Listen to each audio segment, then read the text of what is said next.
Kinyetron feula. Nilai mawan faci agel melelu fau. Kinyayekan tupayai pau pingi faci trompe. Feimuta nilai mawan feimuta aflayai kom mongen ya futuai mongelo chachao nglechen na umapumeo.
Chachao, ay mita mulay mi wanu mapu. Aquí to afen faching ilay mawon mulay tayagel. Mulay ta ilo jagel. Mulay ta ngeliu piñón. Mulay ta café, taco, motes. Mulay ta putocowe, que teníamos una bebida modai. Meleita, Quiñecha Rumeo, Piñey, está en un jarro. Fechi, Charu Piñey, Metahue, en un cántaro. Come chofil, Melei, Fachi Rewemeo, Meleita Yecabo, Meleita Tutuca, Meleita Pifulca, Meleita Catcat, Meleita Wilchi, Meleita Foye, Meleita bueno mapu. Tuachire wemeo. Come chofil melei. Yo que mapu ya futuai.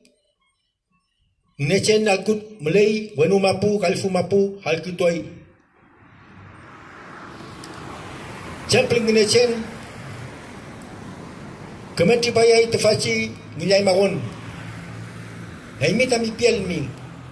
Hei muta mongelein. Menechen, yuke mapu, chau Dios. Gente canual, ni yelipun. Heula, urpaduan, quiñe pichin.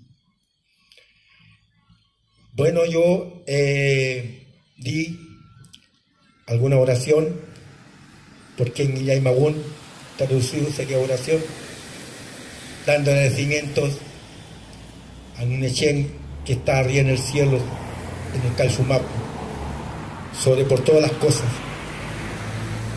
porque Él tiene todo el control, Él tiene todos los medios. Por eso existen muchas cosas, incluidos nosotros como pueblo mapuche. Tenemos nuestros alimentos que tenemos acá, tenemos en este gredas, en este platito de greda que tenemos hilos, que es carne. Tenemos en este jarrito, que es metahue, o también se dice charu. Meleita, com chofil, miliu, que tenemos los piñones. Y wincolfe, sopaipilla. ¿No es cierto? En el altar del Rewel tenemos nuestra vasija. Todo tenemos ahí, incluido nuestro folle, Huenumapu. La bandera, donde está el azul, donde está lo calul, que el verde de la tierra, y está el cultrum, Meliu, Uchalmapu. Todos están acá porque el año que Mapo lo da, lo sustenta y lo quiere. Somos hijos de él, pertenecimos de ahí, por eso somos mapuche. Gracias. Me queda el último, para continuar y dar término. Muchas gracias.